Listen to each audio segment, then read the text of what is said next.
chez l'Éternel, pendant qu'il se trouve, son matambo, Mikole komi mabe, cause la lobby tende.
Je veux rendre gloire au Seigneur pour ce merveille dans ma vie. Amen. Amen. Vous me connaissez, certains d'autres peut-être pas. Je suis maman Sylvie, celle qui était stérile, que le médecin a déclaré stérile parce qu'ils ont vu, hein, parce que c'est la réalité, effectivement. Mais Dieu avait autre vérité. Amen. Amen. Il faut savoir que la réalité, ce n'est pas la vérité. Amen. Amen. C'est vraiment deux choses différentes. Je vais bénir le Seigneur. Merci Saint-Esprit pour ce moment. Merci Seigneur, car c'est toi qui planifies toutes choses. Merci Seigneur, car c'est toi qui es au contrôle de toutes choses. C'est toi le maître du temps et le maître des circonstances. Merci pour ce moment. Merci de régner dans nos cœurs comme notre Seigneur et Maître. Au nom de Jésus-Christ. Amen. Amen. Je vais commencer par dire merci à tous nos bien-aimés qui étaient toujours là avec nous. Merci au pasteur Michaud qui n'est pas là. Merci à maman Florence qui était toujours là pour nous. Merci maman Kalama qui était toujours là pour m'encourager par ce processus-là, par ce moment-là. Merci Diacre Jules. Merci à tous nos frères et sœurs, toutes les mamans, comme Diacre a dit tout à l'heure, Pasteur a dit tout à l'heure. Vous m'avez soutenu tellement, moralement, j'en avais besoin. Spirituellement, j'en avais tellement besoin et vous étiez toujours là. Et vraiment, que Dieu puisse vous rendre son tube. Si je le fais maintenant, parce que Dieu seul, il est le maître du temps. Amen. Mais je me rappelle une chose dans la Bible, dans Luc 17, où les 10 lépreux que Jésus-Christ avait guéris, ils étaient 10. Et la Bible nous dit, Jésus-Christ leur a dit, allez-y, vous êtes guéris. Et sur le chemin, quand ils partaient, il y en a un qui a vu qu'ils étaient tous bénis et il est retourné pour rendre gloire à Dieu. Peu importe le temps que ça a pris, Dieu m'avait fait grâce, c'était en 2009, mais je viens aujourd'hui pour le rendre gloire. Amen. Pour sa grâce dans ma vie. Je veux d'emblée commencer. Je me suis mariée en 98. On était en concubinage avec mon merveilleux mari. Et en 2000, on s'est rendu compte qu'on était des chrétiens, c'est vrai, mais on ne marchait pas vraiment dans la crainte, comme le pasteur vient de prêcher. Et c'est en 2000 qu'on s'est mariés, légalement, dans la famille et la mairie. Et en 2002, on commence à entendre des choses. Les amis de Job parlaient. Est-ce que à Botinanté, 4 ans à Moyo, les yeux commencent un peu partir par là et les oreilles, la famille, alors à l'église aussi et au travail bien sûr. Et en 2003, on est parti voir le médecin. Je voulais vraiment souligner ça. Si vous êtes là et que vous n'avez pas encore d'enfant, il est vraiment conseillé, pour moi je conseille, et il est préférable d'aller ensemble avec le mari, ça réconforte. Vous savez, quand on sort de ce milieu-là de l'hôpital, consultation avec le médecin gynécologique, dès qu'on finit, quand on sort, c'est pas waouh, non, on sort, on est triste parce qu'on n'a pas eu de bonnes nouvelles. Ah, ça. Non, il faut que tu passes par là. On n'a pas eu de bonnes nouvelles et on est triste. Et mon mari était toujours là, quand on sortait chez le médecin, il me disait chaque fois, ça va aller, ça va aller. Ça va aller. Parce qu'il savait que Dieu est grand et un jour le Seigneur nous fera grâce. Et en 2004, j'avais une amie, sœur Francine, elle nous avait invités dans leur église. Et comme je n'avais pas l'habitude, et jusqu'aujourd'hui, d'aller à l'église comme ça. Je voulais vraiment, avant d'aller dans une église, que le Seigneur vraiment me parle. Et j'avais demandé au Seigneur de me parler par rapport à leur église. Et là, ma soeur me dit tout le temps, allez, on y va, viens dans notre église. Il y a une maman qui prie, vraiment, elle a la puissance de Dieu, elle va t'aider. Moi, je disais à chaque fois, je veux prier, je veux prier. Et un jour, le Seigneur m'a montré c'était avant que je parte à l'église. Un samedi, je dormais, le Seigneur m'a montré. J'étais avec mon mari, c'était une plage, et je marchais. Quand on marchait avec mon mari, et on a vu un couple qui était là, qui venait auprès de nous. Et les couples, ils m'ont dit, la femme était en train de pleurer. Et quand la femme, elle pleurait, ça m'a tellement touchée. Je suis partie voir la femme. J'ai demandé qu'est-ce qui allait, qu'est-ce qui ne va pas. La dame, elle m'a dit, mais non, j'ai pas d'enfant, je viens de faire une fausse couche. Et j'ai été touchée vraiment par cette parole. Et je l'ai pris dans mes bras. J'ai dit, ben, ça va aller, ne vous en faites pas. Comme Dieu a permis que vous puissiez tomber enceinte, il a permis que ça puisse partir. Et il permettra aussi que vous puissiez encore retomber enceinte. Et elle m'avait touchée. Elle m'a regardé bizarrement avec un air. J'ai dit, mais qu'est-ce qu'il y a? Elle m'a dit, est-ce que vous pouvez nous donner un enfant? Je lui ai dit, moi, je vous donne un enfant? J'ai dit, j'ai pas d'enfant. Elle m'a dit, si, je vois beaucoup d'enfants derrière vous. J'ai dit, mais moi, je n'ai pas d'enfant, je suis même stérile, j'ai pas d'enfant. Et il a insisté tellement que j'ai pris mon mari, j'ai dit, on y va, on y va. Et quand on partait, et je me suis réveillée. Quand je me suis réveillée, j'ai parlé à mon mari de ce songe. Et après, le Saint-Esprit m'a parlé en moi, il m'a dit, il faut aller à l'église de la sœur Francine. Et j'ai dit à mon mari, on se prépare pour aller à l'église. Et nous sommes partis à l'église. Et à l'église, on a, comme d'habitude, il y a louange, adoration. Et c'était le moment de la prédication. Et la maman, elle s'appelle Maman Françoise, c'est une Ivoirienne. Elle est passée devant, elle m'a appelé. Quand elle m'a appelé, elle m'a dit, venez voir, je suis venue. Elle m'a dit, oh, je vois vraiment la main de Dieu sur vous. J'ai dit, ah d'accord, amen. Elle a commencé à me parler des choses qui me concernent, je ne peux pas le dire. Et après, elle m'a dit, on va parler tout à l'heure. Je dis, d'accord. Je suis partie. Et quand je partais pour m'asseoir, et j'ai vu le couple que j'avais vu dans mon songe. Ils étaient habillés mamement. J'ai vraiment eu froid dans le dos, j'ai eu vraiment peur. J'ai dit à mon mari, chérie, j'ai vu le couple là que j'avais vu dans mon songe. Il m'a dit, c'est pas possible. Je dis oui. Et j'ai dit, mais je ne sais pas pourquoi je l'ai vu ici. Et on continue à prier. Et à la fin du culte, j'ai vu la maman Francine, maman Françoise. Je lui ai parlé de mon songe et elle m'a dit, il faudra que vous rentrez chez vous. Quand vous allez rentrer chez vous, prenez vraiment le temps de prier.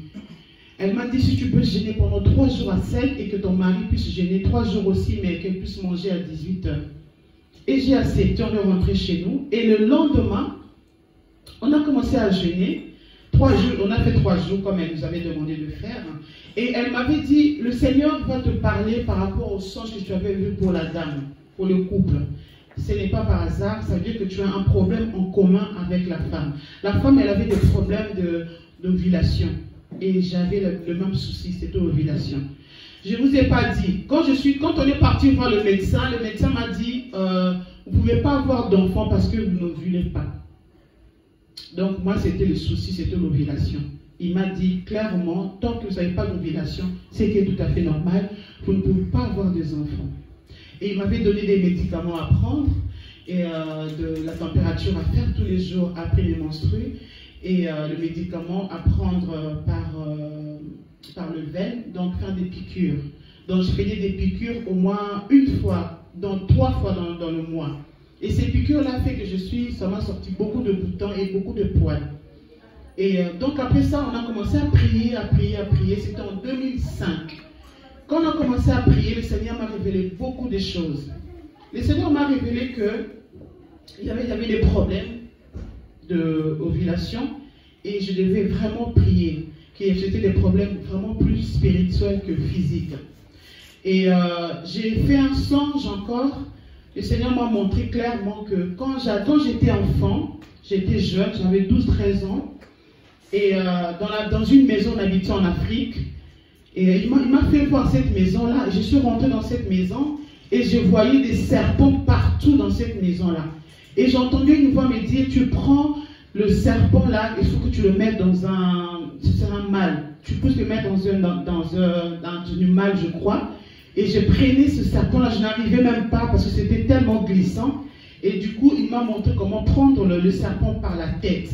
Et je prenais le serpent par la tête et je le mettais dans une boîte. Et il y avait beaucoup de serpents. Et je me suis réveillée. Vers 8 h du matin, il y a un téléphone qui sonnait. Quand le téléphone sonnait, je suis partie prendre le téléphone. C'était le frère de mon père. Il est devenu pasteur aujourd'hui.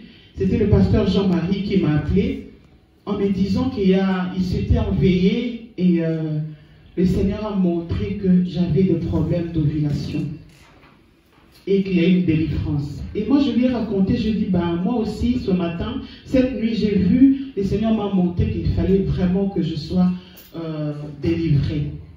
Et bien aimé, c'était vraiment pas facile. Mais comme la Bible nous dit, si vous cherchez l'Éternel, il va se faire voir. J'ai commencé vraiment à laisser tout ce que le pasteur a dit tout à l'heure. Je commençais vraiment à laisser tout ce qui est du monde. Je commençais à laisser tout ce qui est du monde, comme la Bible dit dans Galates 5, si vous séparez de marcher selon l'Esprit de Dieu et vous n'accomplirez pas les désirs de la chair. Et je voulais vraiment me sanctifier et je disais au Seigneur, moi je m'abandonne à toi. Vous savez, venir à l'église et être en communion avec le Seigneur, c'est vraiment 2 choses. Il faut vraiment faire très attention. Je venais à l'église, je chantais, j'étais à l'intercession, mais je n'étais pas en communion avec le Créateur. Et le Seigneur, Son besoin aujourd'hui, c'était vraiment que je sois en communion avec lui, que je m'attache vraiment à lui. Alors je commençais à beaucoup méditer la parole de Dieu et je commençais à marcher dans la sanctification. Je commençais vraiment à me donner au Seigneur. Je dis au Seigneur, comme la Bible nous dit, si tu te donnes, tu me laisses tous tes bagages et moi je m'en chargerai de le tien. Et je commençais vraiment à dépendre de Dieu. Je commençais vraiment à écouter que le Seigneur. Et ma prière dans ce temps-là, c'était tellement difficile parce que j'ai écouté beaucoup. Et je dis au Seigneur, moi je veux te servir. Et je veux que tu puisses me fermer les oreilles. Parce que vous savez, c'est tellement difficile quand tu traverses ce moment-là. 9 ans, 10 ans, aux Obotate, la famille est derrière. La famille du mari est derrière. Ils peuvent même dire au mari d'aller chercher ailleurs parce que, ben moi, j'en ai pas. Et il m'est arrivé même un moment d'être comme Sarah, de dire à mon mari, tu peux aller chercher ailleurs parce que moi, j'en ai pas. Et l'âge passe. J'avais plus 21 ans, pas 25 ans, et maintenant c'était 29 ans et toujours pas d'enfant. Et c'est très très dur. Amen. Amen. Il faut essayer vraiment de soutenir ce genre-là. Si tu connais quelqu'un qui a ce processus-là de ne pas avoir d'enfants, n'insultez pas. Parce qu'un homme ne peut pas donner des enfants. Amen.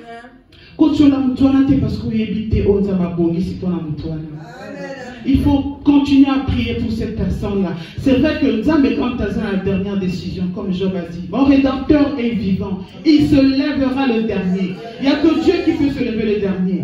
Et c'est pourquoi moi, mon combat, c'était de marcher vraiment selon le Seigneur. Parce que Dieu voulait, il savait qu'aujourd'hui j'allais témoigner pour sa grandeur. Il savait que je témoignerais encore parce que ce n'est que le début. Il fallait que je commence par la maison, ici. Il fallait que je vienne ici. Il fallait que je commence par la maison. Et le Seigneur est tellement bon. Le Seigneur est tellement bon, bien aimé, je vous dis, il est merveilleux. Là où l'intelligence des hommes s'arrête, c'est là où l'intelligence de Dieu commence. Attendez-vous à Dieu. Peu importe le problème, même si votre problème, ce n'est pas la sérénité, vous avez peut-être d'autres problèmes aussi, parce qu'on aura toujours des solutions, on aura toujours besoin du Seigneur. J'ai des enfants aujourd'hui, 3 enfants merveilleux, et j'ai besoin du Seigneur. J'ai besoin de Dieu pour la sagesse, j'ai besoin de Dieu qui puisse m'aider à élever ces enfants-là. Parce que des fois, quand on est à la maison, le 2, il se bat, il vient, maman, il m'a tapé. Moi, je ne sais pas qui a tapé qui. Mais comment je veux faire pour savoir, pour bien leur diriger si je n'ai pas le Seigneur? Pour bien leur encadrer si je n'ai pas Dieu? On a besoin de Dieu, bien aimé, chaque jour de notre vie. C'est pourquoi le Seigneur voulait que je sois sous ses pieds. Il fallait que je sois sous la croix de Jésus. Il fallait que je sois au pied de la croix de Jésus-Christ. Amen. Que je puisse aujourd'hui témoigner la grandeur de Dieu. Dire combien Dieu est bon. Dieu n'est pas bon seulement parce qu'il m'a donné des enfants. Dieu est bon parce que c'est son comportement. C'est son caractère, c'est le caractère de Dieu, sa bonté, son amour, bien aimé. C'est dur ces processus-là d'avoir des enfants, c'est tellement dur. Je vous dis, je demande au Seigneur, le Seigneur m'a fait oublier tout ça.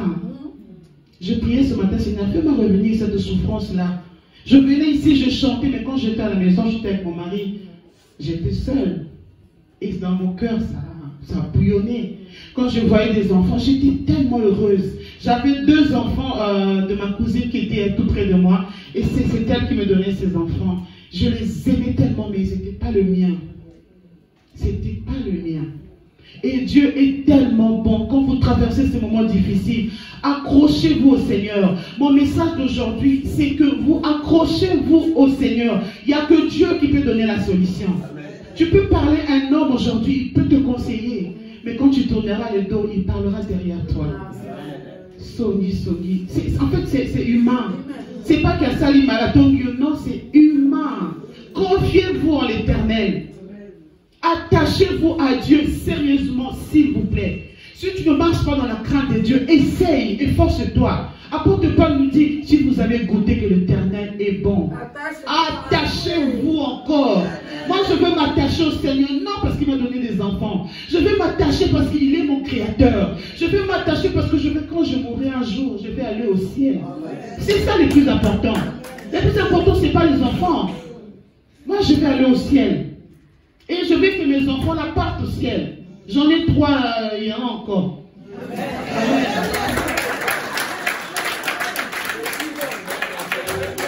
Mon mari, là, doit s'arrêter. Là, je dis, ah non, ça y est. C'est pas suffisant. Je venais de faire une fausse couche il y a 2 mois. J'étais un peu déçue, mais que Dieu soit loué, c'est lui le maître de toutes choses. J'ai une maman bébé qui m'a appelé, m'a dit, ah, tu vas venir dimanche? J'ai dit oui. J'ai dit, ah, c'est encore en train de réfléchir, mais pourquoi maman? J'ai dit, j'ai fait une fausse couche. Il m'a dit, ah, je lui ai dit non, je veux venir quand même, parce que c'est Dieu là qui m'a donné, qui a permis que je puisse faire cette fausse couche là. Et il permettait encore, sœur Florinda, ne te fatigue pas, il y en aura une fille avec toi. Je te le dis, ça viendra. Dieu est Dieu. Il faut croire, il ne faut pas désespérer. Il faut croire en Dieu, espérer en Dieu. Parce qu'il n'y a que lui. Il n'y a que Dieu qui peut nous satisfaire. Tu peux parler à un homme, mais un homme ne peut pas te satisfaire. Il peut te conseiller, bien sûr, parce qu'on est là pour ça aussi, à l'église, pour se soutenir les uns les autres, comme la Bible nous demande. Mais il n'y a que avec Dieu, bien-aimé. Attachons-nous au Seigneur sérieusement. Cherchez l'Éternel pendant qu'il se trouve. Invoque-le tandis qu'il est là, bien-aimé. Il est là, c'est l'ami fidèle. Il est là pour nous écouter. Il nous fait tellement du bien. Il nous fait tellement du bien. Ne viens pas au Seigneur pour les enfants. Ne viens pas au Seigneur pour le mariage. Ne viens pas pour le papier, tu seras déçu. Parce que le Seigneur il va te faire traverser des moments comme il a fait pour les enfants d'Israël. Il y avait un autre chemin, la Bible nous dit, pour que les enfants d'Israël puissent sortir. Mais le Seigneur a permis qu'ils puissent sortir d'un long trajet. 430 ans. Moi, le Seigneur a voulu que je puisse faire 11 ans. 11 ans, mais c'est terrible, hein, c'est loin. Hein. Maintenant, quand je regarde, je dis, ben, pour avoir Joyce, 11 ans. Je me suis mariée en 98, j'avais 21 ans. Et j'ai eu mon premier garçon à 32 ans. Mais j'étais toujours là. Je venais à l'église. Je voulais servir Dieu. J'aimais tellement Dieu. Et le Seigneur a permis d'arriver à un moment où il y avait un pasteur ici, pasteur Jean-Baptiste. Il était venu une fois ici. J'étais tellement dans la présence du Seigneur et il m'est venu nous voir. Il m'a dit, le Seigneur m'a dit que tu veux plus d'enfants. J'étais tellement amoureuse de Jésus que ça ne me disait plus rien avoir des enfants. J'avais peur que les enfants soient un frein pour moi ou une occasion de chute pour moi. Il y a un moment, quand tu aimes une personne, moi c'était le Seigneur. Moi je voulais m'attacher vraiment à Dieu. Je voulais suivre les préceptes. Je voulais marcher dans la crainte. Vivre vraiment selon la parole de Dieu. Séparer mon corps, séparer l'esprit. Marcher selon l'esprit de Dieu. C'était ça vraiment mon désir. Et Dieu, il fait bien les choses. C'est pourquoi, roi Salomon, il n'y a rien à retrancher, rien à rajouter dans la parole de Dieu. Tout ce que Dieu a fait est bon.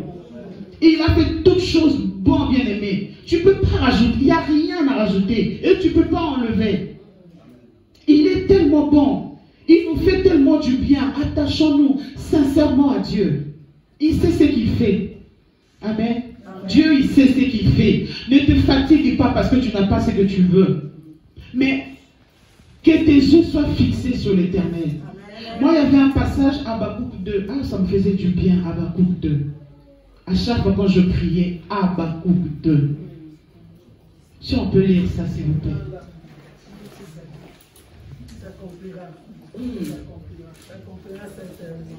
Habakkuk 2. Ça s'accomplira certainement. Dieu est bon. Quelqu'un a trouvé pour le lire? Habakkuk 2. J'étais à mon poste et je me tenais sur la tour. Je veillais pour voir ce que l'Éternel me dirait. Est-ce que je répliquerai après ma plainte? L'Éternel m'adressa la parole et il dit, écris la prophétie, grave-la sur de table, afin qu'on la lise couramment. Car c'est une prophétie dont le temps est déjà fixé. Elle marche vers son terme. Ça me rassurait, moi. N'enlevez pas, pardon. Moi, ça me rassurait. Elle marche vers son terme. Et elle ne mentira pas. Ça, ça me rendait fou encore. J'étais là en train de lire ça. Elle ne mentira pas. Si elle tarde. Non, mais ça me rendait fou. Mais si elle tarde, attends-la. Car elle s'accomplira. Ils ont rajouté, elle s'accomplira certainement. Donc c'est sûr, en fait, c'est quelque chose que tu as déjà en fait. Et moi, ça me fortifiait. À chaque fois que je priais, je finirais par Seigneur, tu as dit, même si la prophétie, elle tarde, attends-la, elle s'accomplira certainement. Rajoute certainement, donc ça veut dire que soyez-en sûrs. Soyez-en sûrs. Confiez-nous en l'Éternel. Bien-aimé, confie-toi en l'Éternel. On a besoin de Jésus. On a besoin de l'Esprit de Dieu pour qu'il puisse nous ramener au ciel. On ne va pas terminer là, même si la mort vient. Et après, tu iras où? Mon message d'aujourd'hui, le témoignage d'aujourd'hui, ça pousse pour nous fortifier. Mais après la mort, où iras-tu? Tout ce que nous voyons ici, ça va rester. Tout le matériel, la maison va rester. La voiture, tout va rester. Mais la parole de Dieu est toujours là. Il sera toujours là. Attachons-nous. Ce n'est pas en vain que Dieu est mort sur la croix. Jésus est mort pour nous. Ce n'est pas en vain. Il est mort pour nos péchés. Si tu as un péché quelconque, bien aimé, c'est dur d'arrêter les péchés. C'est tellement dur. Mais le Seigneur est là, le Saint-Esprit est là pour nous aider. La Bible nous dit qu'il nous convainc dans nos cœurs. Il convainc nos cœurs d'arrêter les péchés. C'est lui qui nous convainc. Personne d'autre peut nous convaincre. Il n'y a que Dieu. Il n'y a que Dieu qui peut nous convaincre d'arrêter les péchés. Parce qu'il est mort sur la croix pour nous. Pour toi et moi. Que nous soyons que la vie et la vie éternelle en Jésus-Christ. Tout passera. Amen. Tout passera, bien aimé. Si tu n'as pas encore reçu Jésus-Christ comme Seigneur et Sauveur, même si tu viens à l'église, il y a des gens, moi je connais un pasteur, où j'ai lu un livre, un pasteur il a fait 20 ans, 25 ans de ministère, mais il n'a jamais reçu Jésus. Il n'a jamais reçu Jésus-Christ comme Seigneur et Sauveur.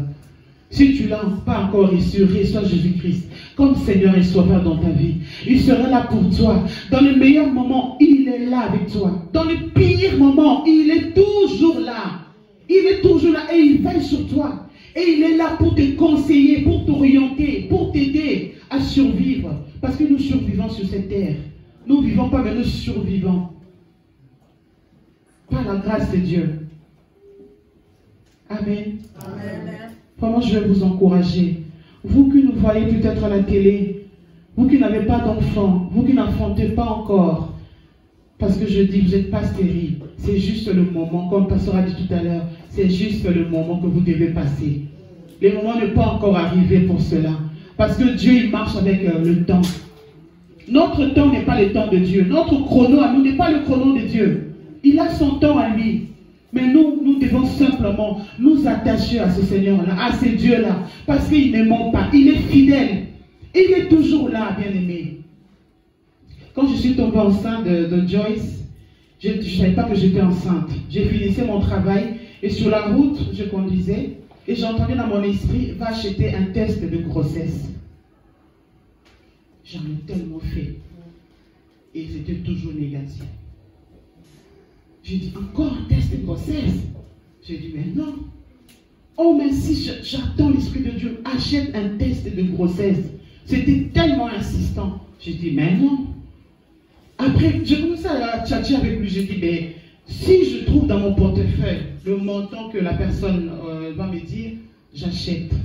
Bien aimé, je suis partie, je suis rentrée à la pharmacie et la personne m'a dit, c'est 11,90 € le test de grossesse.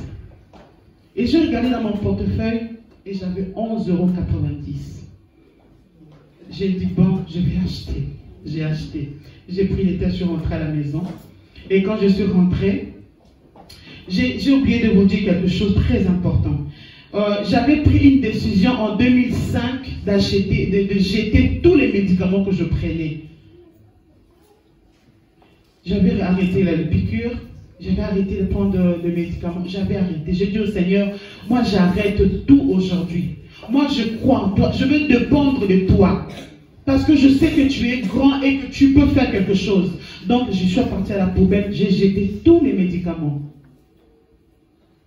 J'ai dit maintenant Seigneur, moi je m'attends en toi. Moi j'espère en toi.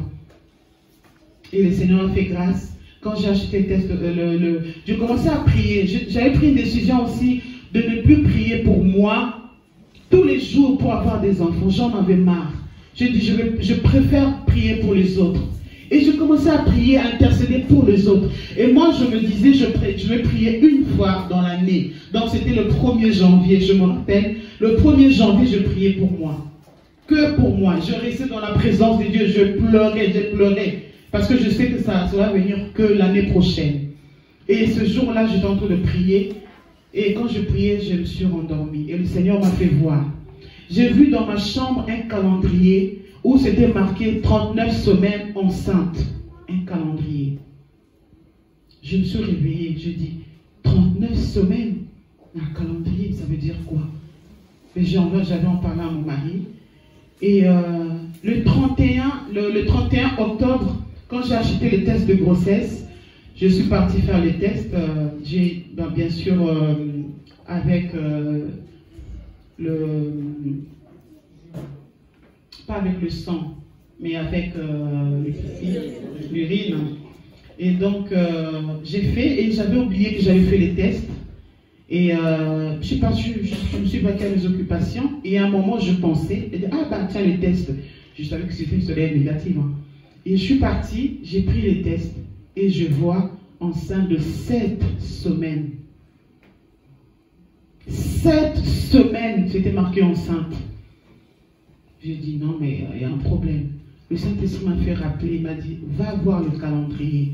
Bien aimé, je suis partie voir le calendrier, c'est marqué 39 semaines. Comme c'était dit dans mon songe. 39 semaines. Je me suis agenouillée, je commençais à pleurer. Je dis, non mais Dieu ne ment pas, Dieu est fidèle. Dieu ne ment pas, bien-aimés. Soyez-en sûrs. Je vous dis vrai. Vous voyez, mes enfants, ils sont là. Dieu ne ment pas. Dieu est fidèle. Je vis 39 semaines comme c'était dit dans mon songe.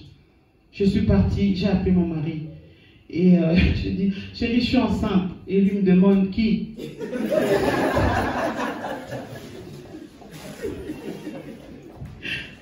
Il me dit, mais je dis, mais moi, je suis enceinte.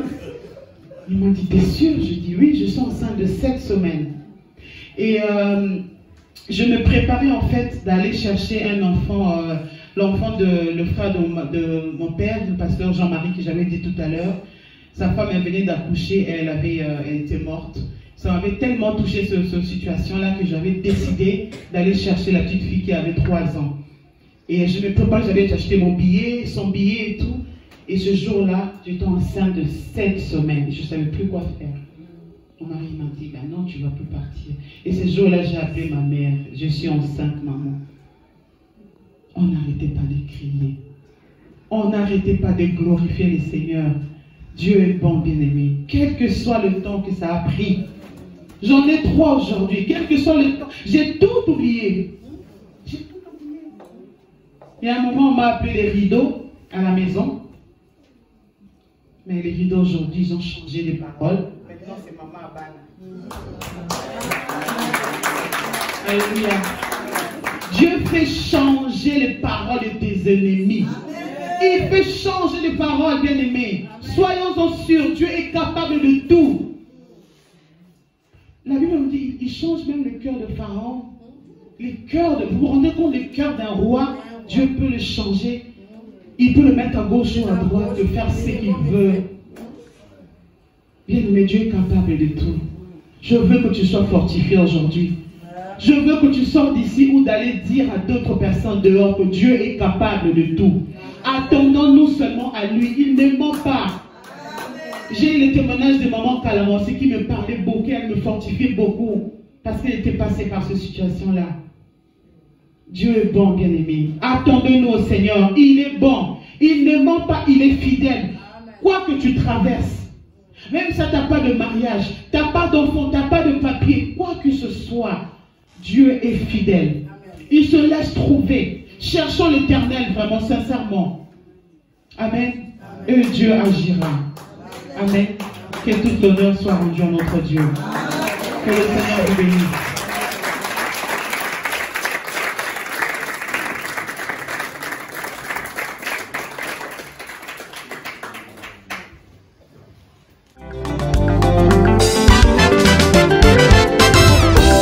Nzambe na biso aza mosantu avandaka na esika esantu mibulisa mpo molimo santu avandaka tina yo ne mafu